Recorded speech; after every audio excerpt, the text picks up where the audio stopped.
Destroying their home, weekend floods leave a Johnson County family with next to nothing. A slide of 50,000 cubic yards of soil, clay, trees and boulders shuts down a Tennessee interstate. And a mother and daughter are behind bars accused of killing 5 of their family members. Dedicated to Eastern and Southern Kentucky, this is WYMT Mountain News This Morning.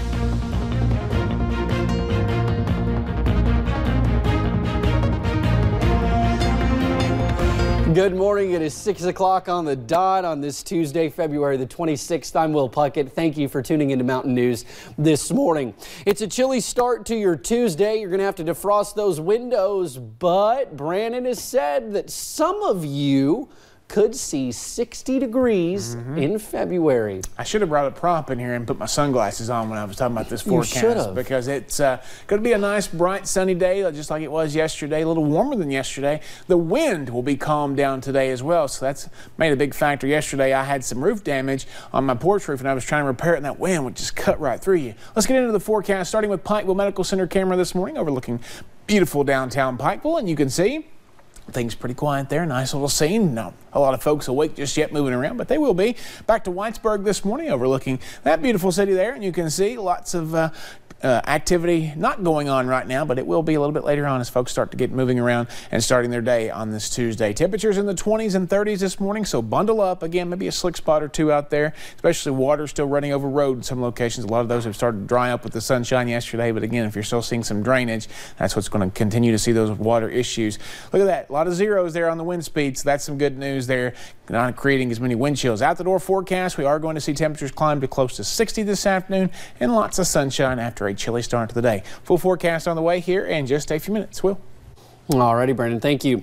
A Johnson County family is left with hardly anything after this past weekend's flood. Marcia Sexton and her 5 children had no time to pack any belongings after they realized the water was almost in their home. They hurried out and jumped in the car and drove to a family member's home to find safety. We all started kind of panicking, then we calmed down. But then we started getting stuff together, and we knew we didn't have enough time, so we tried to rush our way out of the house. As soon as we got out of the house, it was at the 4th step. Now, many families in Johnson County were impacted by the flood. If you would like to make a donation, you can contact the county's resource center. As heavy rain fell over the weekend, flood water spilled into the Wolfe County Animal Shelter. Animals have been moved as the shelter works to clean up the damage left behind. All of that damage comes with a hefty price tag. That's why the shelter is asking for help during their recovery. Chelsea Jones talked to shelter officials. When floodwater started to rise Saturday night, Wolfe County Animal Shelter volunteers had to act fast. It was probably about 6 or 7 inches up on the outside of the building and was coming through the doors. They quickly evacuated the dogs and transported them to nearby foster homes.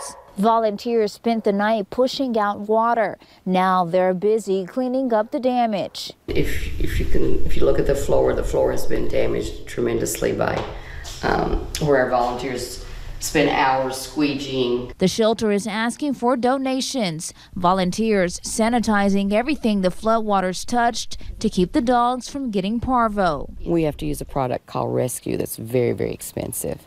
Residents in Wolfe County are also having to clean up. Folks are in shock that if they've lost everything in their home, that it's obviously a pretty devastating event. Red Cross volunteers handing out cleanup kits to help with the process. It's got sponges, it's got gloves, it's got rubber gloves, it's got scrub brushes and cleaning materials. And offering shelter to those whose homes were significantly damaged by the floods. I mean, it's good just to be able to give a little bit back and help them a little bit, and hopefully get on the road to recovery. I'm Chelsea Jones, WYMT Mountain News.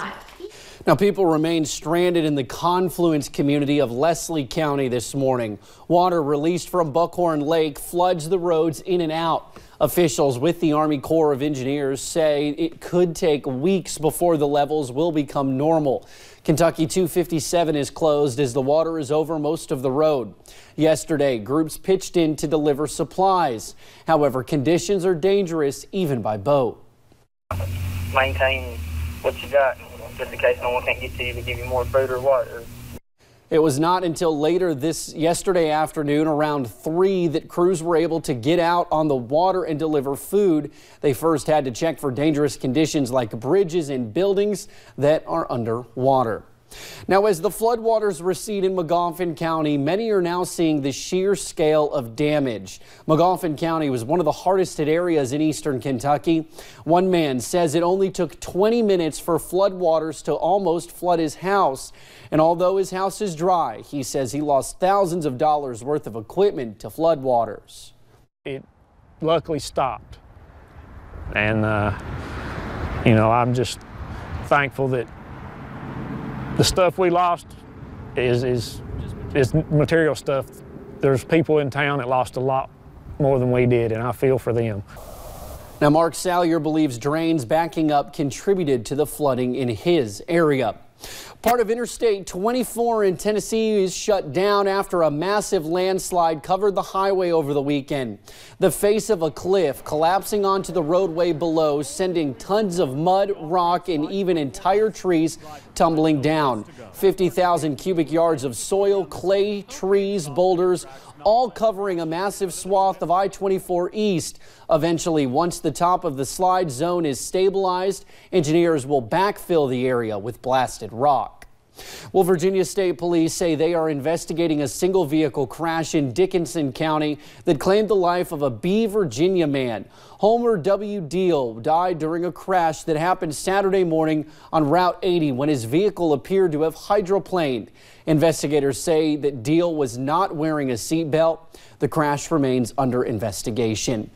Some Knott County roadways were damaged by recent weather. Last week, County Judge Executive Jeff Dobson told us the county road department has less than $40,000 in its accounts. Even before damaging rains this past weekend, the county was already looking at well over $150,000 in repairs for damaged roads.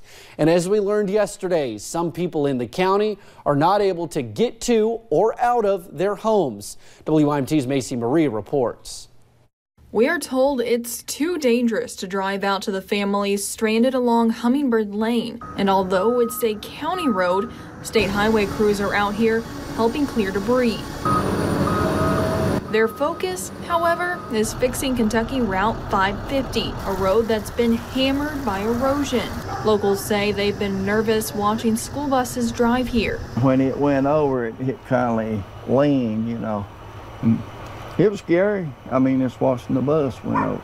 Timothy Cox says even the back roads he's been using as alternate routes are in pretty rough shape. When you come all through the cut, come down, it kind of leans, you know, towards your left side.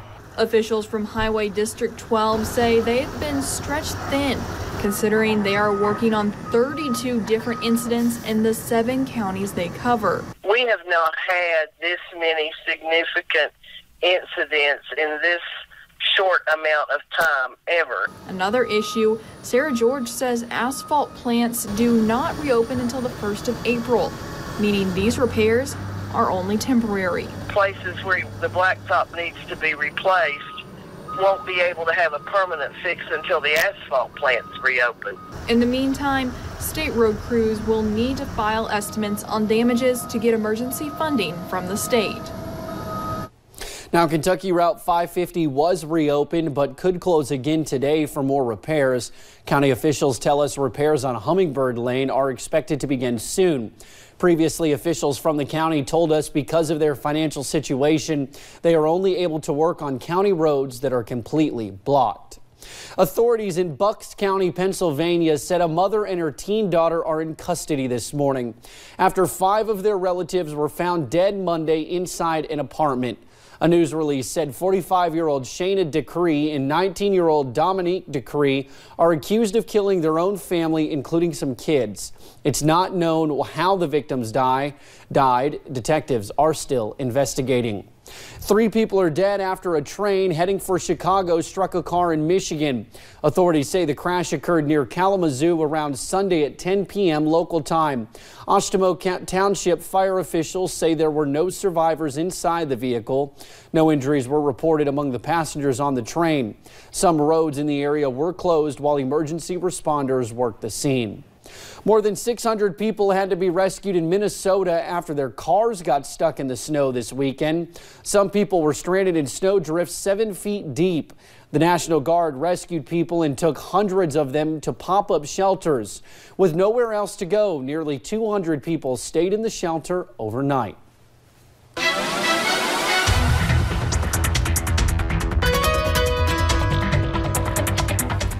Another cold start to the day across the region, so make sure you give yourself some time to bundle up as you head out the door. Look at the almanac. We're seeing conditions forecast to get to right around 57 today, maybe a touch warmer in some locations. The average high for this time of the year, 51. We're above our average low as well, 38 and 32. The forecast low and the average.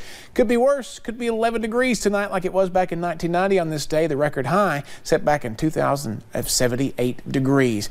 Day planner, again, we'll see that sunshine warm us up quickly as we head into the afternoon, with temperatures climbing into the mid to upper 50s, close to 60 for some. Will?